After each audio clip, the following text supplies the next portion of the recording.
Have another print disability, which makes reading, holding a book, or turning a page difficult or impossible.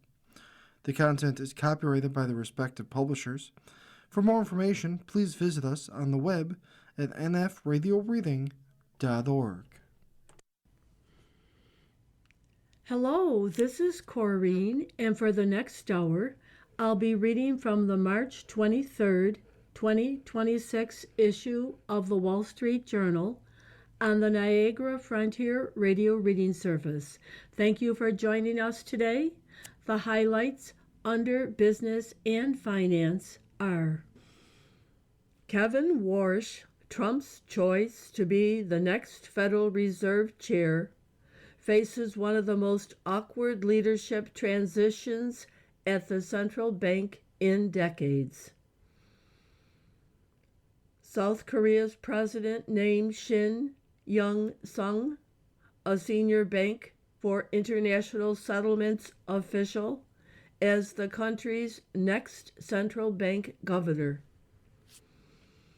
Major international stock benchmarks have fallen hard since the start of the conflict in the Middle East, while U.S. indexes have experienced milder losses. Elliott has made a multi-billion-dollar investment in Synopsys and intends to engage the chip design software maker to improve financial performance.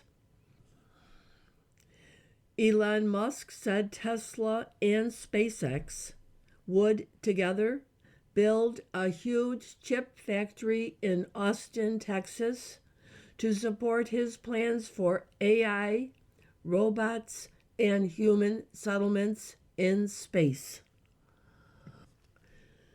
Nevada won a temporary restraining order to prevent Kelce from offering event-based contracts related to sports, elections, and entertainment. Amazon's Project Hail Mary adventure movie starring Ryan Gosling opened as a hit with an estimated $80.5 million box office in the U.S. and Canada. Now for the key articles under the worldwide section. Iran said it would target critical infrastructure if Trump fulfilled his weekend threat to obliterate the nation's power plants should Tehran fail to reopen the Strait of Hormuz within days. ICE officers will begin trying to ease bottlenecks at airports as the Trump administration scrambles to develop a plan to end long security lines amid the partial government shutdown. Health Secretary Robert F. Kennedy Jr. wants to make it easier for consumers to buy peptides, unevenly regulated drugs, largely made in China, that are reputed to improve well-being. Hawaii officials urged people in hard-hit areas to evacuate as the state was hit with its worst flooding in more than 20 years. The White House released legislative recommendations to shape AI policy, outlining a framework favoring light touch regulation over comprehensive state-level laws. Nice became the largest city in France to be governed by the far right when Eric Ciotti won an election for mayor in a runoff. Died Robert Mueller, 81, led FBI investigation into Russian election interference. The picture on today's front page is an aerial view of a crowded airport with massive congestion. And that caption reads, "Holding pattern." New York City's JFK Airport saw long lines Sunday for TSA passenger checks. The Trump administration plans to bring in immigration and customs enforcement officers to ease bottlenecks amid a partial Homeland Security shutdown. And the headline, ICE gets new role as airport security lines grow. The article, ICE agents' next mission, airport lines. Officials set to deploy Monday as impasse over DHS funding keeps flyers waiting. It is unclear exactly what ICE's presence at airports would look like. By Aaron Mulvaney, Michelle Hackman, Siobhan Hughes, and Allison Pohl. Immigration and Customs Enforcement officers are set to begin trying to ease bottlenecks at airports on Monday, as the Trump administration scrambles to develop a plan to end hours-long security lines amid a continuing partial government shutdown. President Trump said in several social media posts over the weekend that ICE agents would help at airports if a deal wasn't reached by Congress to fund the Department of Homeland Security. His first post Saturday came as a surprise to officials inside ICE and at DHS, who have spent the weekend trying to figure out how it could work, 3 people familiar with the matter said. White House border czar Tom Homan said on CNN Sunday that ICE officials could monitor exit lines to make sure people don't enter through them or check identification before passengers enter the screening area to free up officers to move customers through the lines with body scans and x-rays. We're trying to release TSA resources to get to positions that they really need expertise in, like the x-ray screening, Homan told Fox News Sunday. The White House noted that Homan said the plan was a work in progress and would be hashed out by the end of the day Sunday. Travelers on social media reported hours-long waits over the weekend to get through Transportation Security Administration checkpoints at airports serving New York City, Atlanta, and Houston. The issue stems from an impasse in Congress over funding DHS, which oversees immigration enforcement in addition to the TSA. Democrats have been holding up funding in exchange for new limits on the power of ICE officers, including requiring them to wear proper identification and banning masks. While ICE is also part of DHS, the agency has access to funds from a separate law passed last year. Many TSA officers have been struggling to afford rent, utilities, and other expenses, said several officers and their union.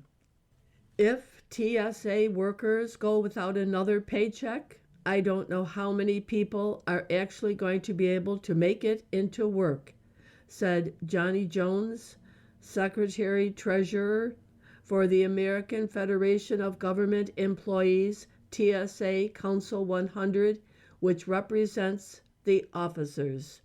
Some officers have sold plasma, delivered groceries, and driven for ride-hailing services to get money to pay bills, according to the union. It remains unclear exactly what ICE's presence at airports would look like Monday.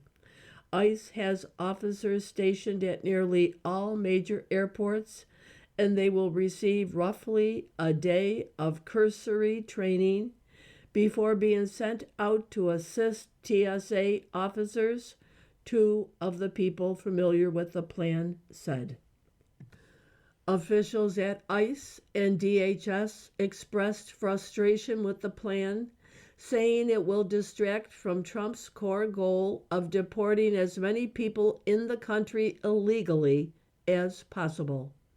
They also said the move could take away from Republicans' leverage in the funding fight should Trump's plan succeed in reducing airport security times without Democrats giving in. Articles from the front page follow. Iran's strikes are costing big oil. Damage to Mid-East energy sites disrupts production and will require major repairs. The idea of investing overseas now looks more exposed to risk. By Colin Eaton and Matthew Dalton. When Iranian missiles struck the Pearl gas-to-liquids facility in Qatar, they knocked out one of Shell's crown jewels, a giant plant that is among the most sophisticated and profitable businesses in the company's sprawling global operations. The plant was so heavily damaged that one of its 2 production lines is expected to be shut for at least a year, Qatar said. Some of the Western oil industry's most important investments have become targets for Iran in its war with the U.S. and Israel. ExxonMobil, which has more at stake in Qatar than any other big oil company, gets roughly 1/5 of its oil and gas production from the Middle East, analysts estimate. Chevron operates big gas assets off the coast of Israel that is shut off, while ConocoPhillips has stakes in Qatari gas production. About 17% of Total Energy's annual operating income comes from oil and gas stuck behind the Strait of Hormuz, the narrow waterway that connects the Persian Gulf to global markets, according to Goldman Sachs. This has been a cash cow for the U.S. international oil companies, said Jim Crane, an energy specialist at Rice University's Baker Institute for Public Policy in Houston. It's got to be intensely frustrating. They're going to have to rebuild, in some cases, at an insanely high expense. The damage to Pearl hits a facility that is personal for Shell Chief Executive Wael Sawan, who oversaw its planning, construction, and operation in previous roles at the company. The plant, which cost nearly $20 billion, is the largest in the world that turns gas into liquefied petroleum products and is considered one of the UK oil giant's top performing assets. Shell said repairing the Pearl plant would take about a year. In the past decade, the largest U.S. and European oil companies have spent far less of their capital exploring new oil frontiers. They have doubled down on existing partnerships with big oil and gas producers in the Middle East, such as Qatar, Saudi Arabia, and the United Arab Emirates, while also focusing on smaller scale drilling in the American oil patch. The Middle East projects have generated hefty profits for the companies, but also left them more exposed to the region's geopolitical conflicts. Escalating attacks on Persian Gulf oil and gas infrastructure last week marked a new phase of the war that threatens to worsen the crisis over energy supplies. Now the companies are facing disruptions that could last for years. Iran's attacks on Qatar's gas operations are particularly worrying for the global economy because of the country's role as the world's second largest supplier of liquefied natural gas, or LNG. Western firms are betting that global consumption of the fuel will rise for decades, even as economies try to wean themselves off fossil fuels. You are listening to a reading of articles and features from the Wall Street Journal on the Niagara Frontier Radio Reading Service. Trump, Tehran exchange threats. Iran to hit interest in region if plants are struck after president demands open strait. By Elisa Lutpat, Summer Saeed, and Benoit Falcon. Iran said it would target critical infrastructure if President Trump follows through on his weekend threat to obliterate the nation's power plants if Tehran didn't reopen the Strait of Hormuz within days. The escalating rhetoric set off alarm bells across the Middle East, with oil exporting Gulf countries saying that Iranian reprisals could further endanger the world economy. The U.S. president's threat came in a Saturday evening social media post. Quote, "If Iran doesn't fully open without threat the Strait of Hormuz within 48 hours from this exact point in time, the United States of America will hit and obliterate their various power plants, starting with the biggest one first," Trump posted. Tehran said it would respond in kind to any attack on its critical infrastructure. Tehran said it would respond in kind to any attack on its critical infrastructure. Deputy Foreign Minister Kazem Garibabadi posted on X that the U.S.'s threat raised issues under international law. An explicit threat to target power plants and vital infrastructure goes beyond a mere political statement under international law. It concerns civilian objects, he wrote, citing principles of international humanitarian law that he said prohibit deliberate attacks on civilian infrastructure. While power plants are generally considered to be civilian infrastructure, current and former U.S. military officials said that an adversary's electrical infrastructure can sometimes qualify as a legitimate military target.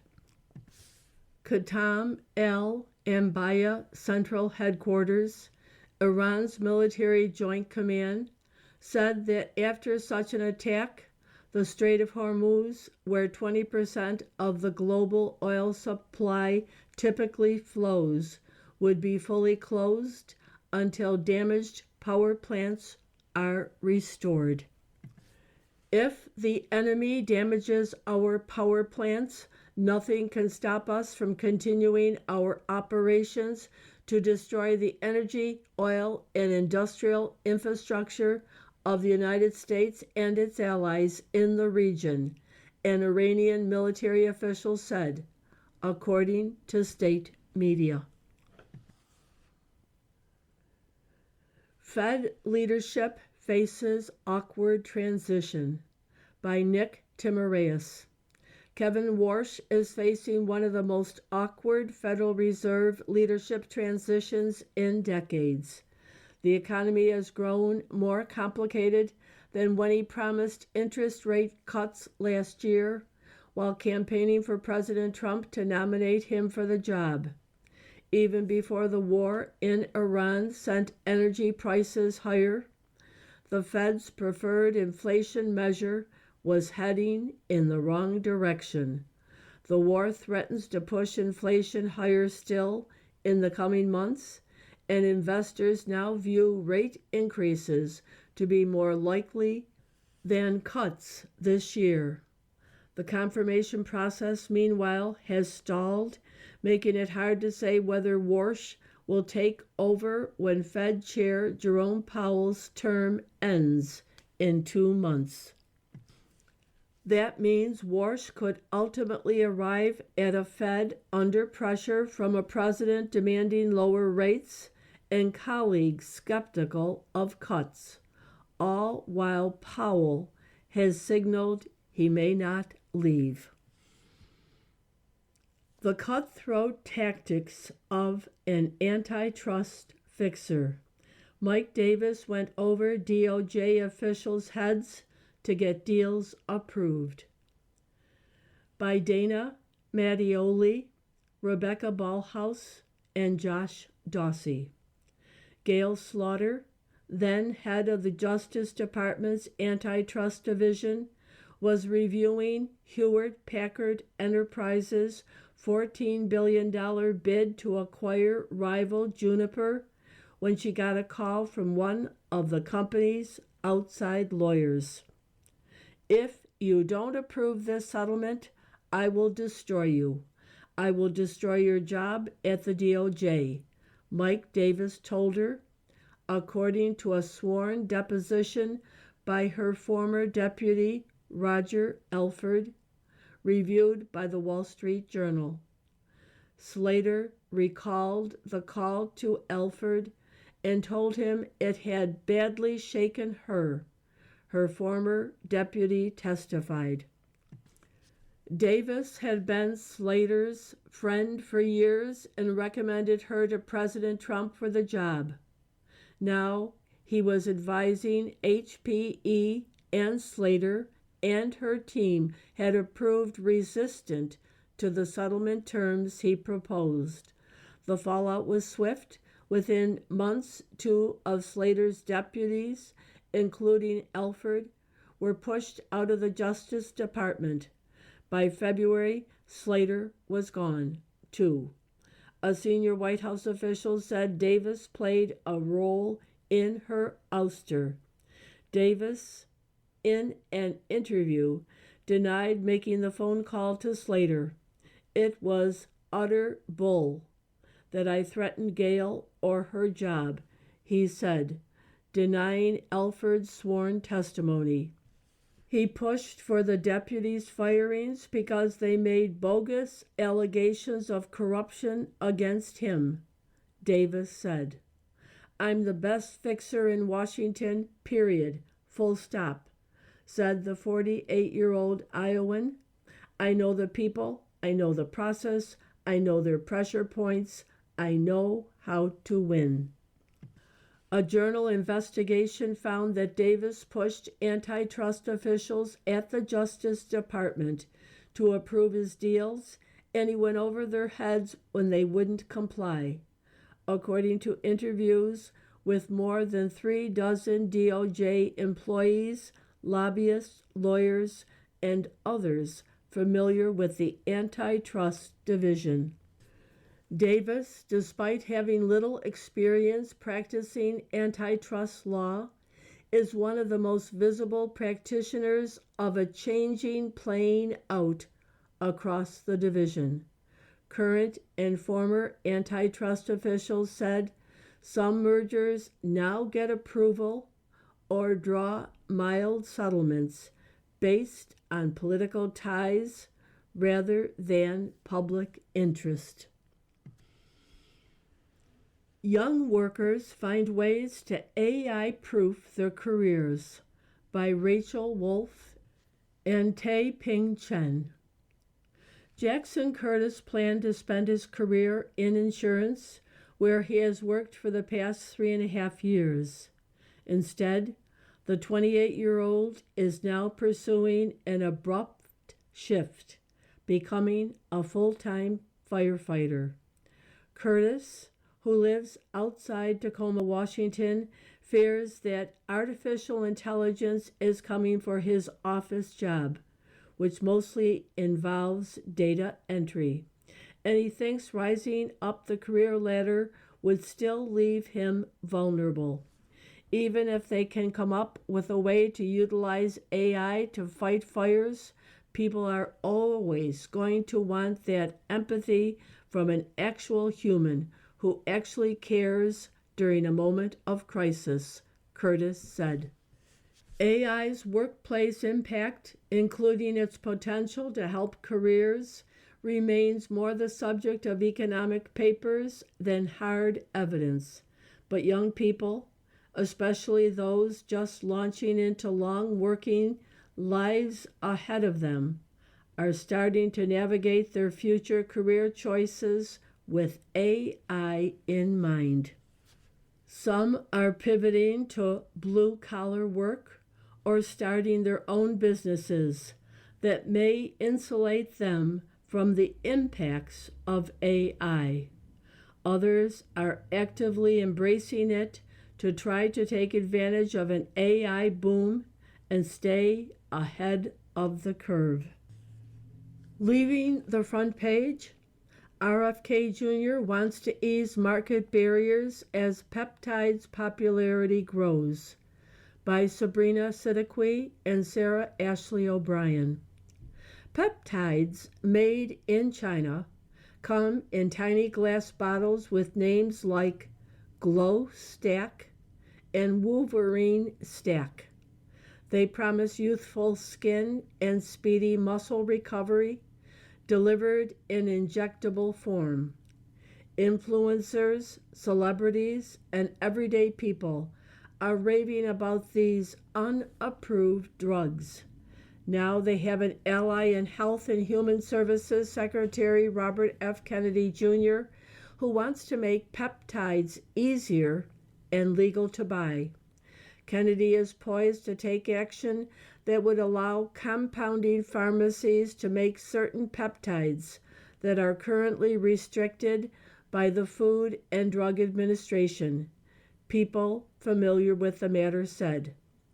Peptides make up a broad category that includes FDA-approved drugs, supplements, and experimental treatments.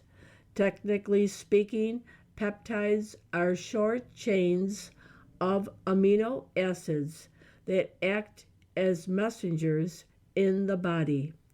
But today, peptide has become shorthand for an injectable drug that hasn't undergone FDA approval, sold primarily through an online gray market where they are labeled for research use only. The vials can run from tens to hundreds of dollars a piece. Influencers and podcasters have cast these drugs as a way to look and feel amazing. Kennedy has called himself a big fan of these alternative therapies and promised to end the war on peptides. Slowdown in EV sales sparks discounts by Christopher Otts. American car buyers anxious about rising gas prices will find that many electric vehicles are as cheap as they have ever been, even without Uncle Sam's help. While the end of the federal $7,500 tax credit caused EV sales to plummet last year, rising fuel prices amid the U.S.-Israeli war with Iran could change the equation, car buyers and industry analysts say. Searchers for EVs as well as fuel-saving hybrids have risen in recent weeks, according to car shopping website Edmunds. Those buyers are realizing that the recent slowdown in EV sales is playing to their advantage. You can get heavily discounted deals on every level EV we have, said dealership owner Ryan Rome, whose 20 Midwest stores include Honda, Hyundai, Kia, and Toyota. If it fits your lifestyle, it makes sense all day long just because of the rebates that are out there. Some buyers took notice even before gas prices started soaring. For now, automakers and dealers are offering deep discounts on electric cars, while watching to see if higher fuel prices stoke longer-term renewed interest in them. You are listening to a reading of articles and features from the Wall Street Journal on the Niagara Frontier Radio Reading Service. From the editorial page, Democrats are on a taxing binge. Everywhere you look, they're aiming to grab more taxpayer cash. The polls say Democrats are likely to do well in the November elections, so it's worth noting what they say they'll do with more power. Believe it or not, they are showing across the country that they want to raise taxes. A buoyant stock market and strong capital gains have turbocharged tax revenue in most states, especially those with progressive tax systems. Total tax revenue across the 50 states increased 43% between 2019 and 2025, twice as much as inflation. But Democrats and their public union allies want more, much more. Start in California, where a Service Employees International Union affiliate is seeking to qualify a referendum for the November ballot to impose a 5% wealth tax on residents with more than $1 billion in net worth. This includes stocks, illiquid stakes in private companies, artwork, patents, and family trust. The tax would even be levied on illusory assets. Silicon Valley investors who own super voting shares in a company would be taxed on their voting rights rather than the value of their shares. A startup founder could be required to pay tax on the 25% of voting rights he controls, even if he only owns 5% of shares. Governor Gavin Newsom opposes the initiative because he says it could drive away billionaires and result in less income tax revenue. At least 6 billionaires have already left. But Mr. Newsom has said he's open to a national conversation about a wealth tax. Tom Steyer, a leading candidate in the race to replace Mr. Newsom this November, has endorsed the wealth tax initiative. Washington State was once a zero-income tax refuge for entrepreneurs like Amazon's Jeff Bezos and Starbucks' Howard Schultz. No longer. Democrats have passed a 9.9% income tax on millionaires, despite a state constitutional ban on a graduated income tax. The slippery slope to an income tax began in 2022 when Democrats enacted a 7% tax on capital gains exceeding $250,000, disguised as an excise tax on asset sales. Last year, they raised the rate to 9.9% on capital gains over $1 million. Now they're extending the 9.9% tax to all forms of income. Democrats also included a sneaky provision that only adjusts for inflation every other year.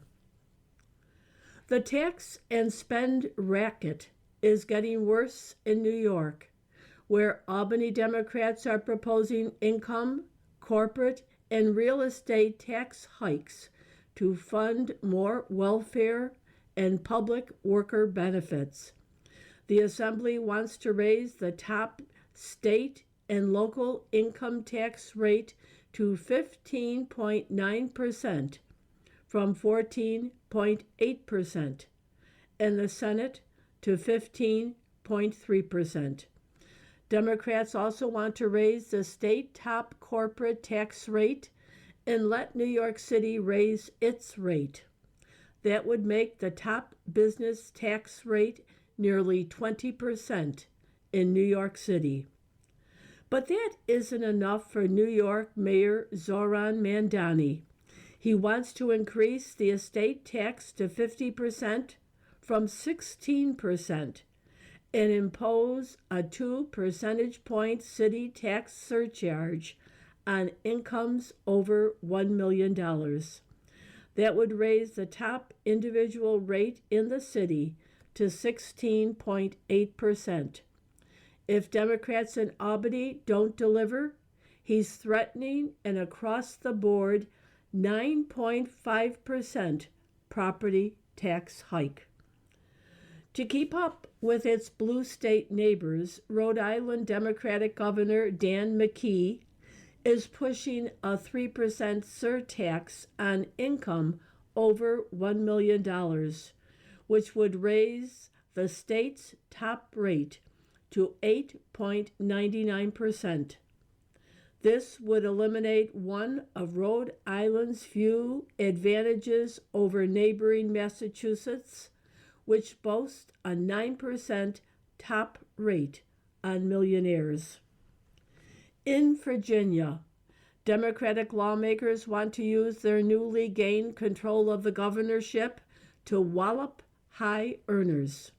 One bill would impose a 3.8% tax on investment income of taxpayers making more than $500,000, which would raise the top rate to 9.55%.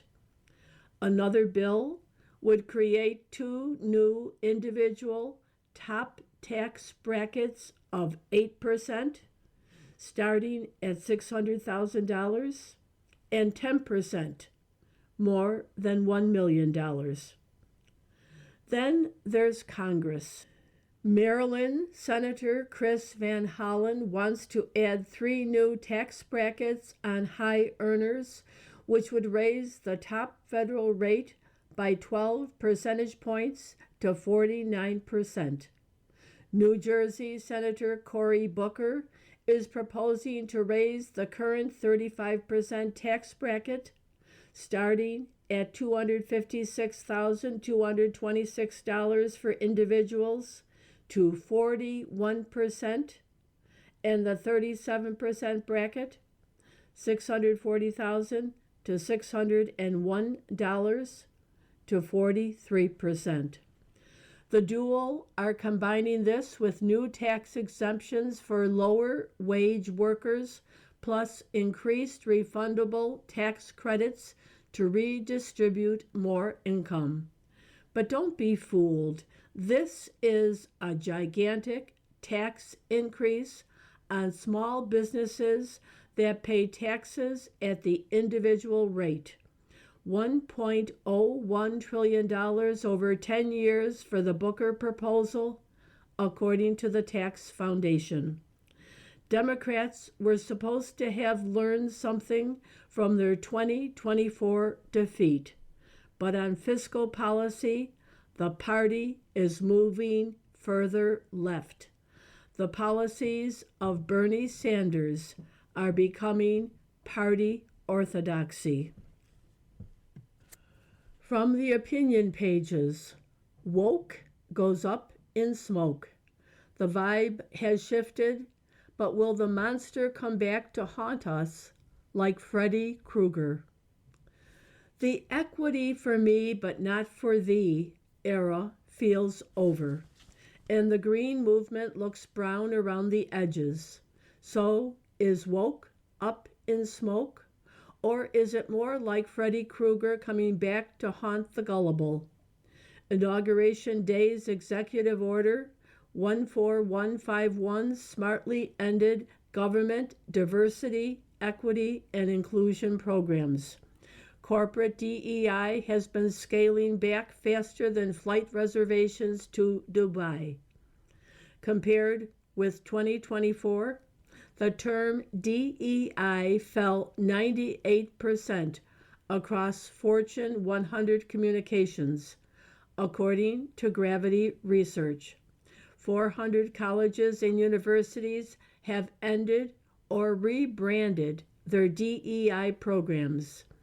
They better, as activist Edward Bloom and others, fresh off his Supreme Court win in Students for Fair Admissions versus Harvard 2023, are suing states and organizations to end DEI and racial preferences.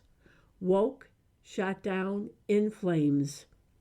In 2022, 20% of adults under 24 identified as lesbian, gay, or bisexual, according to a Centers for Disease Control and Prevention survey. By 2025, that dropped to 15%. A Gallup poll disagrees. A change in biology? That fast? More like a change in culture. The libertarian in me thinks be yourself, but don't cry victimhood to take advantage like 6'1" dudes winning women's swimming championships. The cracks are widening in the environmental movement. In his October memo, 3 Tough Truths About Climate, Microsoft co-founder Bill Gates capitulates, admitting it will not lead to humanity's demise. Now, you tell us. Congress ended electric vehicle tax credits as of September. This month, Honda reported $15.7 billion in EV-related write-downs, joining other automakers for $70 billion in total. Climate religion is expensive. Are you anxious about all this? This month, UK researchers said sugary drinks cause anxiety in young people. Maybe hearing the world is going to end in 12 years if we don't address climate change back in 2019 flipped them out. Oh, and those potent and legal cannabis gummies too, man. But like all slasher movies, the killer isn't dead yet. He's hiding in the dark. Why won't anyone turn on the lights? Here's a doozy. A recent New York Times headline blared, 17 states led by Democrats sue over Trump's demand colleges submit race data. But one party, California, demands that, as of April 1st, certain venture capitalists must ask founders about their gender identity, including non-binary and gender fluid. No April Fools. Founders can decline to state. They should. This month, hypocrisy alert, the oil-hating green scold Greta Thunberg demanded that President Trump deliver fossil fuels to Cuba.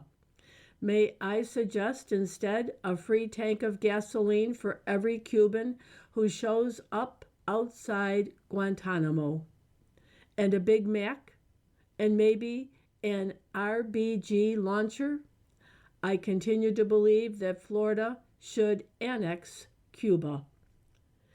For 2026, Formula One changed race car power units to 50% sustainable fuels and 50% electric from 80-20 last year. Along with boost buttons, battery recharging is often necessary by coasting on sideways. That's racing, more like performative nonsense to indoctrinate fans. It's so bad that Ferrari's Charles Leclerc says this is like the mushroom in Mario Kart. Hollywood and the media also didn't get the woke has croaked memo. Fortunately, media is a lagging indicator. The best show on TV, BPO's The Pit, doesn't have commercials, but it does take quick breaks in the action for not so subtle woke messaging, fat shaming, livable wages, expensive insurance, Medicare cuts, deportations, viewers notice. The Academy Awards still have inclusion mandates that demand lead or significant supporting actors from underrepresented racial or ethnic groups, or 30% of the rest of the cast, or a woke storyline. This year's Oscar winner glorifies bomb-making, family-loving revolutionaries against demented border militia. No bias there. Like Miss Thunberg, with these folks, it's one oppression after another. No wonder Best Picture nominees are rarely the best. Maggie Gyllenhaal's The Bride of Frankenstein pointlessly screams "Me Too" in this feminist fiasco of a movie. It's a $90 million flop. Reason magazine calls it the lost remnants of a pre-vibe shift culture, the last vestige of a fully woke world. Yes, thankfully the vibe has shifted. We shouldn't be grouped and partitioned by race or sex or identity. We should all be treated as individuals. But now artificial intelligence is vulnerable to biased training. One 2025 test showed that 90% of the time, ChatGPT chose kidney recipients with black-coded names. That breeds distrust. Who knows what woke distortions are buried deep in AI models? Last July, the president signed an executive order preventing woke AI in the federal government. Great. But how will we know? How will the rest of us know if the AI we use is partisan? More transparency is essential. We can't let woke or Freddy Krueger lurk in the dark. You are listening to a reading of articles and features from the Wall Street Journal on the Niagara Frontier Radio Reading Service. Cuba tries one more big con. Havana is inviting foreign investors again. Stephen Purvis knows how that goes. Cuba is bankrupt. Don't blame the U.S. embargo or even President Trump's oil quarantine, which blocks petroleum largesse to the island from Venezuela and Mexico. The world's most infamous grifter is simply out of money again and is looking for a new mark. This is the worst economic crisis since the military dictatorship took over in 1959. Garbage piles high in the streets. The power grid has collapsed. There are shortages of food and portable water. Mosquito-borne disease runs rampant. Protesters are taking to the streets and likely to grow more restive in the sweltering Cuban summer. Rumors circulated in recent weeks that Mr. Trump was seeking a partnership in Havana similar to the one he struck with new Venezuelan dictator Delcy Rodriguez. Stabilizing the economy would be job one while the regime stays in power. That trial balloon seems to have been shot down. Let's hope so. Cuba opened itself to foreign capital in the 1990s after its sugar daddy, the Soviet Union, broke up. Spanish British and Canadian investors, among others, thought they were getting in on the ground floor. But there was no transition to democracy. Once Venezuelan oil subsidies, which began in the 2000s, helped the regime recover, it went hammer and tongs after the foreigners it had lured to the island. Briton Stephen Purvis lived the nightmare. A married father of four in London, Mr. Purvis connected in 1999 with a British company that needed an architect in Cuba. After multiple trips to the Caribbean over the course of a year, he moved his family to Havana in 2000 and began developing resorts, golf courses, and infrastructure projects. A decade later, as a senior executive at Coral Capital in Havana, Mr. Purvis seems to have thought his company was in good standing with the regime. Then, as he explains in 2017 memoir, Close but No Cigar, one day state security arrested his boss and shut down the company's office. No one knew why. Diplomats advised Mr. Purvis to get out of the country. Having done nothing wrong, he stayed. Months later, state security arrested him. He spent more than a year behind bars. That included 8 months inside the notorious Villa Marista prison, where he was held with 3 other men in a filthy, vermin-infested cell, the area of a king-size mattress. He was allowed 15 minutes of sunshine a week. Suicide attempts inside the cell block were common. One of his cellmates was an executive in a Cuban-Chilean joint venture. Mr. Purvis spent his time considering the regime's motives. He thought about a trip he took to the United Arab Emirates with the powerful son-in-law of Raul Castro, Luis Rodriguez Lopez Calija. They had signed contracts with Dubai Ports World to modernize the port of Mariel. Cuba was to put up $350 million. 6 months later, Lopez Calija changed his mind. We don't like to see the word binding in contracts, and we have to cancel the project for reasons of sovereignty, he said, according to Mr. Purvis, who was told to break the news to the Emiratis. He obeyed and burned the project files in a bonfire on the beach. 3 months later, Cuba announced the project would go ahead with a Brazilian construction group and an $850 million loan from Brazil.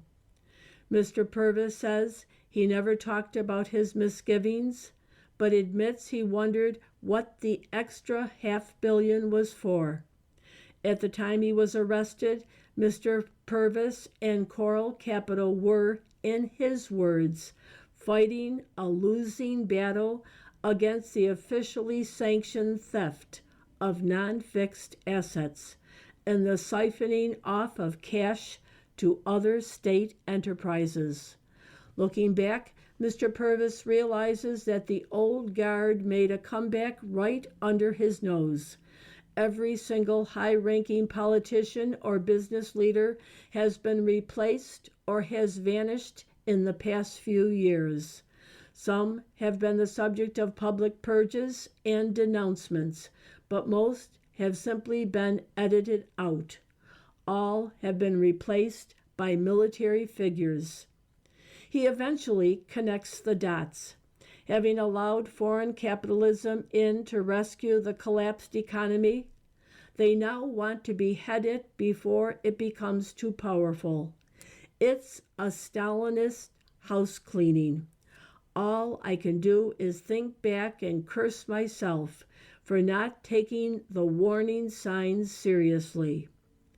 Last week, Cuban Deputy Prime Minister Oscar Perez Oliva Fraga, a great-nephew of Mr. Castro, announced Cuba is opening to investment from exiles.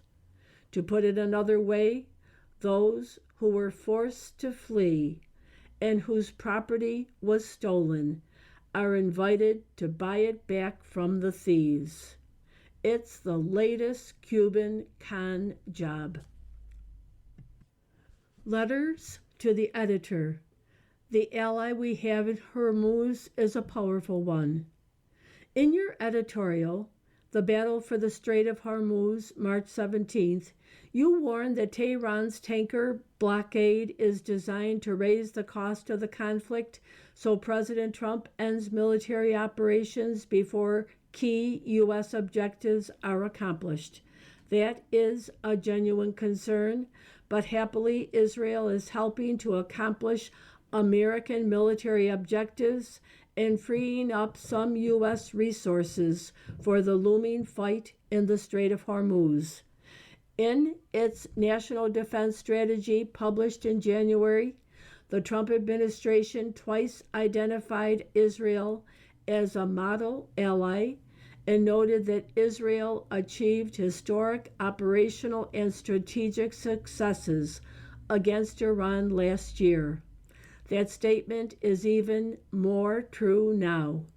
In this conflict, Israel has struck more than 2,000 targets across Iran, including more than 500 command and control targets and more than 700 missile array targets, according to a March 15th update from the Israel Defense Forces. Some Americans might dismiss the relevance of Israel's strikes in Iran, suggesting that no serious U.S. interests are involved. That view is widely detached from reality. It ignores the Islamic Republic of Iran's hatred from the birth for the U.S. and the regime's dogged determination to target Americans. The 1979 hostage crisis, the 1983 Beirut bombing, more than 600 U.S. service members killed by Iranian-backed militias in Iraq. To be sure, the administration should have shown more respect for the American people, Congress, and our allies in explaining the Iranian threat, detailing the interest at stake, and building consensus for action. But there is a real case to be made for military action. Tehran has been increasing its cooperation with Moscow and Beijing and sprinting to reconstitute and expand its ballistic missile arsenal to attack Americans, Arabs, and Israelis, and shield a nuclear program the regime stubbornly refuses to relinquish. Tehran was intent on dramatically expanding its ballistic missile arsenal to overwhelm defenses. In the 12-day war in June 2025, Iran fired roughly 550 ballistic missiles, more than it fired in the preceding two conflicts in 2024 combined. Presidents of both parties have agreed that this regime, the world's leading state sponsor of terrorism, must never have a nuclear weapon. The danger may not have been imminent, but it was certainly growing. There may be difficult days ahead in this war, but Americans are fortunate to have such a capable friend as Israel fighting their mutual enemy. From the Bradley Bowman Justin Leopold Cohen Foundation.